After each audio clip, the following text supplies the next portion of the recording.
Bonjour et bienvenue dans ce hors-série, un petit hors-série juste sur l'adresse MAC. Je voulais vraiment me concentrer sur une petite explication sur l'adresse MAC.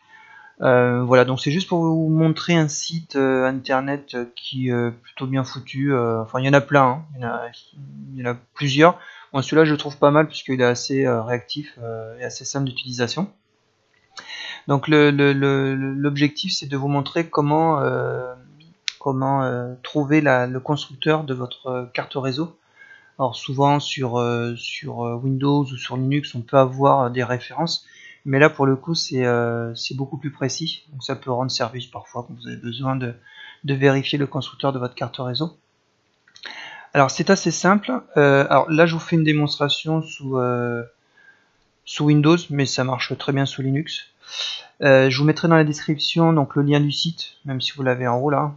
La commande pour retrouver l'adresse MAC de votre carte réseau sous Windows et sur Linux. Je vous le dis oralement, sous Windows ipconfig/all et sous Linux ifconfig. Voilà, la seule différence qu'il y a entre Windows et Linux, c'est que sous Windows c'est ipconfig et sur Linux c'est ifconfig. Le P est remplacé par un F. Voilà, tout simplement. Donc j'ai ouvert une petite console d'invite de commande sous Windows. Donc là, on voit bien l'adresse MAC de ma machine. Donc vous remarquerez que j'ai bien mes 6 octets. Premier octet, deuxième, troisième jusqu'au sixième. On remarquera qu'elle est notée avec des tirets. Voilà, sous Windows, c'est avec des tirets. Chaque octet est séparé par un tiret.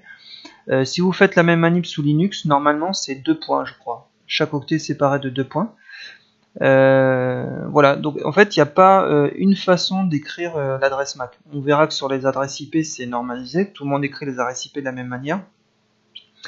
L'adresse MAC non, mais toujours est-il que on va faire des tests. Vous allez voir que sur le site internet que je mette des tirets, des 2 points, que j'en mette comment dire, que j'en mette là ou j'en mette pas. Enfin, vous verrez que ça marche aussi bien.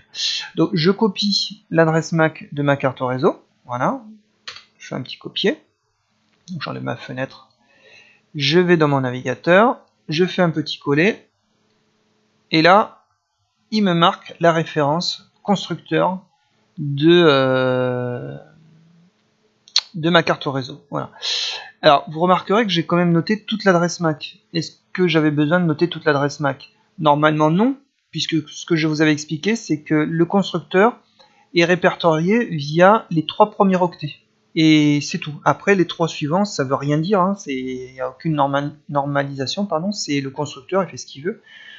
Donc simplement, ce que je vais faire, c'est que je vais effacer les 3 derniers octets. Je vais copier les 3 premiers. Copier. Et ce que je vais faire, c'est que je vais rappeler la page, parce que du coup, là, c'est inscrit, là, ça va pas disparaître. Donc je rappelle la page pour faire disparaître le constructeur. Alors attendez, hop, je l'efface, je colle pour refaire une requête. Voilà. Et là, vous voyez qu'avec les 3 premiers octets, ça suffit. Avec les 3 premiers octets, il me repère, il m'identifie le constructeur. Je refais un test, je prends les 2 premiers octets. Alors, excusez-moi, hop, j'efface. Je mets que les 2 premiers octets. Et bien, vous voyez, ça ne fonctionne pas. Donc, on va faire un dernier test. J'efface le tiret. Le dernier octet, c'était 8A. Donc, je tape 8A. Je vais faire même exprès, je ne vais pas le mettre en majuscule. Et vous voyez, ça marche tout aussi bien.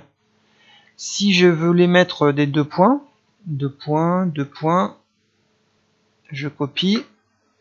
Je rappelle la page. Alors, d'abord, j'efface ce qu'il y a à l'écran. Coller. Ça marche aussi. Donc, vous voyez, on peut écrire l'adresse MAC de n'importe quelle manière. Du moment où le site va repérer en hexadécimal les 3 premiers octets de votre carte réseau, il va identifier votre carte réseau. Alors, il se peut que ça marche pas tout le temps. Il suffit que vous ayez un octet qui n'est pas référencé. Donc, voilà. Donc, j'espère que cette petite astuce vous aidera. Donc, si vous mettez une adresse MAC, je sais pas moi, d'une carte réseau virtuelle que vous avez via un logiciel comme VirtualBox, VMware, enfin des logiciels de virtualisation, vous verrez que vous aurez des requêtes qui ne vont pas aboutir. Ils vont dire que c'est pas référencé, tout simplement. Voilà, bon, j'espère que ça vous aura aidé. N'hésitez pas à me poser des questions, toujours pareil, des commentaires. Prochaine partie, gros morceau, on va traiter de la couche 3 du modèle OSI, donc Internet IP, donc Internet IP, Internet Protocol. Gros morceau, et je pense que c'est le morceau qui va le plus vous intéresser normalement, puisque tout ce qui est adresse IP, vous en avez au moins utilisé une fois, donc contrairement aux adresses MAC, ça devrait être un peu plus intéressant. Je vous remercie à toutes et à tous, et à bientôt pour une prochaine vidéo.